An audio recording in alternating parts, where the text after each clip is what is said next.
பிரியா அப்படிங்கிறவங்க கமெண்ட்ஸில் ஒன்று கேட்டிருக்கீங்க. Hi ma'am, I am your follower, தேங்க்யூம்மா. ஃப்ரண்ட்டில் கப் ஷேப் கீழே இறங்கி வருது மேம், சொல்யூஷன் சொல்லுங்கள் அப்படின்னு இருக்கீங்க. கப் ஷேப் இறங்கி வருது அப்படின்னாவே கப் ஷேப் வந்து நீங்கள் லென்த்தாக வச்சுருக்கீங்க அப்படிங்கிறது தான் அர்த்தம். ஏன்னா கீழே இறங்குற அளவுக்கு துணி நீங்கள் விட்டுருக்கிறனால தான் கப் ஷேப் வந்து கீழே இறங்குது. நீங்கள் கரெக்டான அளவு கப் ஷேப்பு கொடுத்துருந்தீங்க அப்படின்னா கீழே இறங்குறதுக்கு வாய்ப்பே இல்லை. அதே மாதிரி ஃப்ரண்ட்டில் வந்து செஸ்ட்டு பெருசாக இருக்குது அந்த மாதிரி இருக்கவங்களுக்கு வந்து உதாரணமாக ஃபீடிங் மதர்ஸ் அந்த மாதிரி இருக்கவங்களுக்கெல்லாம் கப் ஷேப் வந்து கீழே ரொம்ப வந்து சேகிங்காக இருக்கும். அந்த மாதிரி இருக்கவங்களுக்கு எப்படி ப்ளவுஸ் கட்டிங் ஃப்ரண்ட்டில் போடணும் அப்படின்னு நான் சொல்லியிருக்கேன். நார்மலாக கப் ஷேப் பெருசாக இருக்கவங்களுக்கு எப்படி போடணும் அப்படின்னு நான் சொல்லியிருக்கேன். பர்டிகுலராக ட்ரினிட்டி அப்படின்னு போட்டுட்டு ஃப்ரண்ட் டாட் அப்படின்னு போட்டிங்க, ஃப்ரண்ட் சைடு கட்டிங் அப்படின்னு போட்டிங்க அப்படின்னாவே நிறைய வீடியோஸ் உங்களுக்கு வரும். ஒவ்வொருத்தருக்கும் எப்படி நம்ம வந்து அதில் சேஞ்சஸ் பண்ணணும் அப்படிங்கிறதையும் டவுட்ஸ் நான் நிறையா கிளியர் பண்ணியிருப்பேன். இப்போ நார்மலாக ஒரு செஸ்ட்டு வந்து அவங்களுக்கு பெருசாக இருக்குது, அவங்களுக்கு வந்து நம்ம நார்மலாக கட்டிங் போடுற மாதிரி போட்டோம் அப்படின்னா செஸ்ட்டும் கீழே இறங்குது, ஃப்ரண்ட் நெக்கு கீழே இறங்குது, ஷோல்டர் கீழே இறங்குது. இந்த மாதிரி ப்ராப்ளம்ஸ் எல்லாமே வரும். அப்போ வந்து அதை எப்படி நம்ம சரி பண்ணணும் அப்படின்னா, ஃபஸ்ட்டு கப் ஷேப் பெருசாக இருக்கவங்களுக்கு ஃப்ரண்ட் நெக் மேலே ஏற்ற சொல்லியிருப்பேன். முன்பக்க உயரம் வந்து அதாவது முன்பக்க ஓப்பன் உயரம் வந்து அதிகமாக வைக்க சொல்லியிருப்பேன். 4 டாட் பிடிக்க சொல்லியிருப்பேன். திக்காக பட்டி வைக்க சொல்லியிருப்பேன். இது வந்து உங்களுக்கு எப்போவுமே அதாவது ஃப்ரண்ட் லென்த்து வந்து ரொம்ப இறங்கிடக்கூடாது. நான் அளவு அதுக்கு ஒரு கால்குலேஷனும் சொல்லியிருக்கேன். அதாவது செஸ்ட் ரவுண்டை வந்து நீங்கள் 3ஆக பிரித்து ப்ளஸ் 1 இன்ச்சு வந்து ஈஸ் அலவன்ஸுக்கும் ப்ளஸ் இன்னொரு இன்ச்சு வந்து சீம் அலவன்ஸுக்கும் டோட்டலாக 2 இன்ச்சு ஆட் பண்ணிங்க அப்படின்னா உங்களுக்கு கப் ஷேப்பினோட உயரம் கரெக்டாக வந்துடும். இந்த மாதிரி நீங்கள் வச்சிங்க அப்படின்னாவே ஃப்ரண்ட் சைடில் வந்து கப் ஷேப் வந்து கீழே இறங்காது. இதை வந்து நீங்கள் ட்ரை பண்ணி பாருங்கள். அதே மாதிரி ஃப்ரண்ட் நெக் இறங்காமல் இருக்கணுன்னாவே ஃப்ரண்ட்டை வந்து நம்ம கொஞ்சம் மேலே எடுத்து தான் வைக்கணும். ஏன்னா இப்போ 7 இன்ச்சு நீங்கள் வச்சிங்க அப்படின்னா அதை அவங்க போடும்போது கிட்டத்தட்ட 9 இன்ச்சுக்கு கீழே இறங்கும். அப்போது நீங்கள் ஒரு 5 இன்ச்சு வச்சிங்க அப்படின்னா தான் உங்களுக்கு வந்து அது ஒரு 7 இன்ச்சுக்கு வந்து நிற்கும். அப்போ தான் அது கப் ஷேப்பை கவர் பண்ணி இருக்கும்.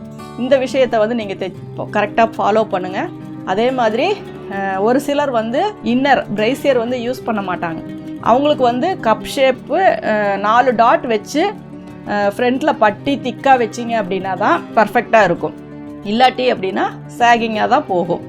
அதே மாதிரி நம்ம இன்னர் போடுறவங்க நம்ம தைக்கிற அதே கப் ஷேப்புக்கு தகுந்த மாதிரி இன்னர்ஸை வந்து சூஸ் பண்ணணும். அந்த மாதிரி போட்டால் தான் கப் ஷேப்பினுடைய ஃபிட்டிங்கும் உங்களுக்கு கரெக்டாக இருக்கும். ஏன்னா நம்ம ஒரு பக்கம் டாட் பிடிச்சி தைக்கும்போது கப் ஷேப்பினுடைய அந்த இது வந்து மாறி இருந்துச்சு அப்படின்னாலும் உங்களுக்கு போடும்போது கொஞ்சம் ஒரு சிலர் கொஞ்சம் லூஸாக போடுவாங்க, ஒரு சிலர் ஏதோ ஒன்று போட்டால் போதும்னு போடுவாங்க.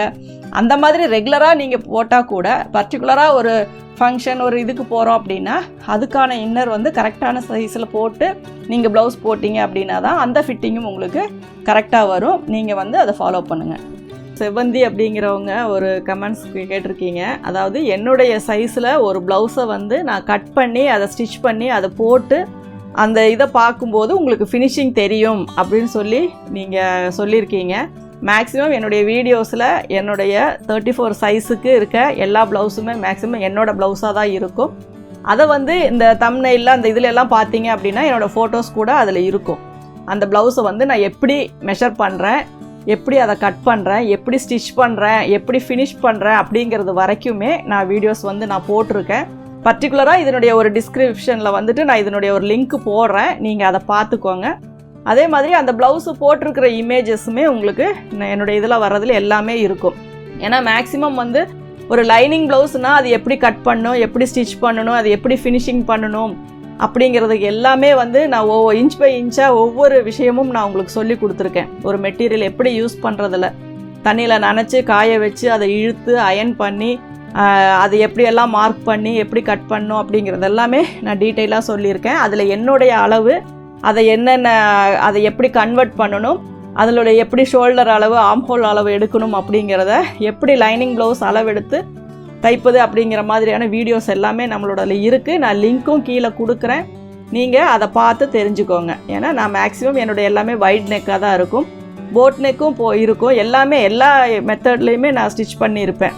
அதனால் நீங்கள் அதை பார்த்து இது பண்ணிக்கோங்க. ஏன்னா ஆல்ரெடி நான் போட்டிருக்கேன் அந்த வீடியோ, அதனால் நீங்கள் அதை பாருங்கள்.